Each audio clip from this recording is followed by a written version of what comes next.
Good evening everyone, শতাব্দীর কিচেনে আপনাদের সবাইকে স্বাগত জানাই। আজকের রেসিপি ঝাল সুজি কিংবা নোনতা সুজি। আমি যে পদ্ধতিতে বানিয়েছি আপনারাও সেই পদ্ধতিতে বানিয়ে দেখবেন। ঝাল সুজি একদম ঝরঝরে ও খেতে নরম তুলতুলে হবে। কোন পদ্ধতিতে বানালে ঝাল সুজি একদম পারফেক্ট হবে সেই পদ্ধতি আপনাদের সাথে শেয়ার করলাম। তাহলে চলুন শুরু করা যাক আজকের এই সহজ এবং সুস্বাদু রেসিপি। প্রথমে কড়াইতে সুজি দিয়ে দেব। এখানে সুজি আছে 200 গ্রাম।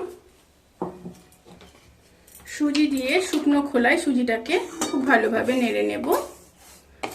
প্রায় 1 থেকে 1.5 মিনিট পর্যন্ত সুজিটাকে কিন্তু একটু নেড়ে নিতে হবে। হালকা ব্রাউন কালার হয়ে এলে সুজিটাকে তুলে নিতে হবে। সুজিগুলো ভাজা হয়ে গেছে, এরপর নামিয়ে নেব। এবার ওই কড়াইতে কিছুটা সাদা তেল দিয়ে দেব।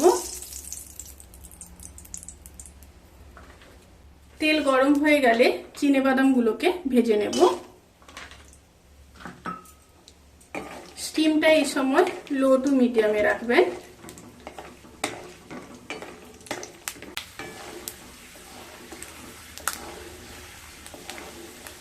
চিনেবাদামগুলো ভাজা হয়ে গেছে, এরপর চিনেবাদামগুলোকে তুলে নেব।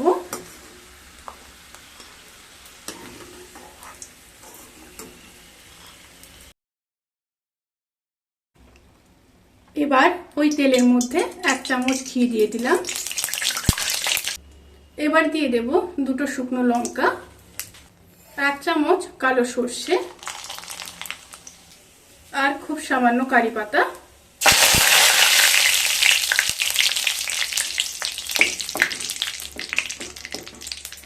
এরপর তেল থেকে যখন সুন্দর একটা স্মেল বেরোতে শুরু করবে সেই সময় 3টা মিডিয়াম সাইজের কেটে রাখা পেঁয়াজ দিয়ে দেব।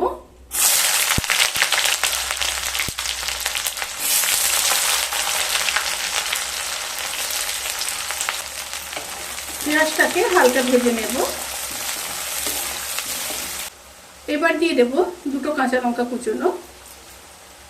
পেঁয়াজ আর কাঁচা লঙ্কাকে হালকা ভেজে নেওয়ার পরে এরপর একে একে দিয়ে দেব গাজর।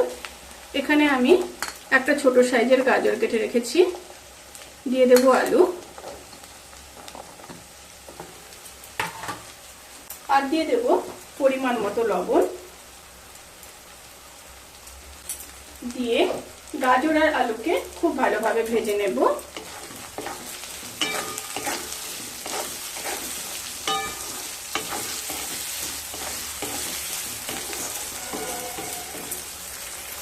এবার ঢাকা দিয়ে 5 মিনিট লো স্টিমে হতে দেব। গাজর আর আলু সেদ্ধ হওয়া পর্যন্ত অপেক্ষা করব।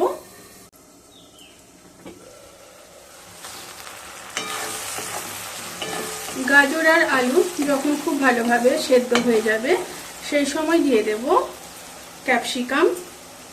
এখানে একটা ছোট ক্যাপসিকাম ব্যবহার করেছি। আর দিয়ে দেব টমেটো। এখানে একটা মিডিয়াম সাইজে টমেটো ব্যবহার করেছি। আবারও খুব ভালোভাবে মিশিয়ে নেব।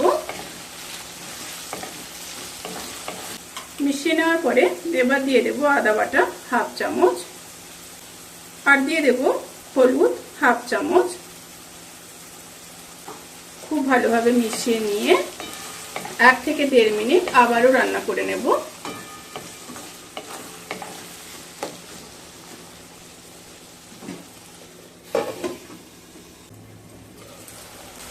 মশলার সাথে সবজিগুলো যখন খুব ভালোভাবে ভাজা হয়ে যাবে তখন দিয়ে দেব 1/2 চামচ গোলমরিচ গুঁড়ো।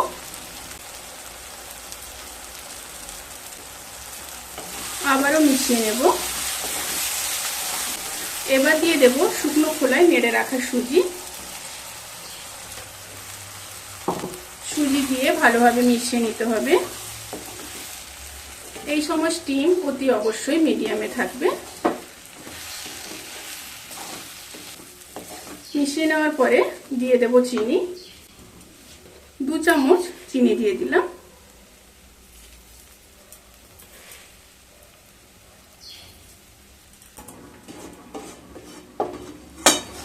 চিনির সাথে সুজিগুলোকে ভালোভাবে মিশিয়ে নেব।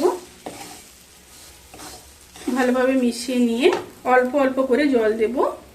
এককালীন বেশি জল দেবেন না, অল্প অল্প করে জল দেবেন। আর এটা আমি গরম জল ব্যবহার করছি।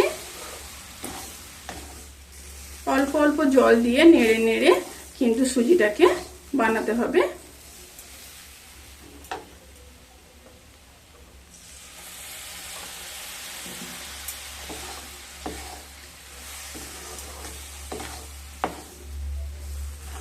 এবার ঢাকা দিয়ে দেব। ঢাকা দিয়ে লো স্টিমে 1.5 মিনিট হতে দেব। আবারও একটু নেড়ে নিচ্ছি।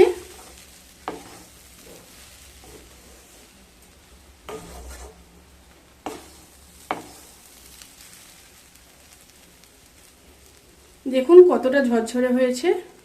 জল কিন্তু অল্প অল্প করে দেবেন, এককালীন বেশি জল দিয়ে দেবেন না, তাতে করে কিন্তু সুজি টেলা পেকে যাবে। এইভাবে করলে সুজি একদম নরম তুলতুলে আর ঝুরঝুরে হবে। আবারও নেড়ে 1 থেকে 1.5 মিনিট হতে দেব। রান্নাটা প্রায় হয়ে এসছে। এরপর নামানোর আগে 1/2 চামচ গরম মশলার গুঁড়ো দিয়ে দেব। দিয়ে ভালোভাবে মিশিয়ে নেব।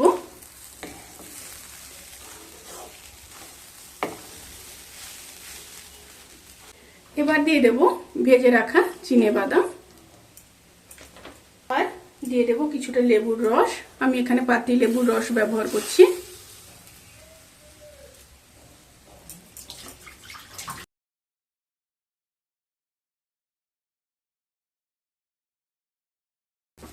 এবার ভালোভাবে মিশিয়ে নিলাম। ঝাল সুজি কিংবা নোনতা সুজি সার্ভ করার জন্য কিন্তু একদম রেডি। এবার গ্যাসের ফ্লেমটাকে অফ করে দেব। অফ করে দিয়ে 10 থেকে 15 মিনিট স্ট্যান্ডিং টাইমে রেখে তারপর সার্ভ করব। কতটা ঝুরঝুরে হয়েছে দেখুন। প্রসেস ঠিকঠাক ফলো করলে কিন্তু অবশ্যই সুজি ঝুরঝুরে হবে এবং খুবই নরম তুলতুলে হবে। আর এক্ষেত্রে বলে রাখি, আমি জলটার পরিমাণটা বলিনি। 200 গ্রাম সুজিতে আমি 50 ml জল ব্যবহার করেছি।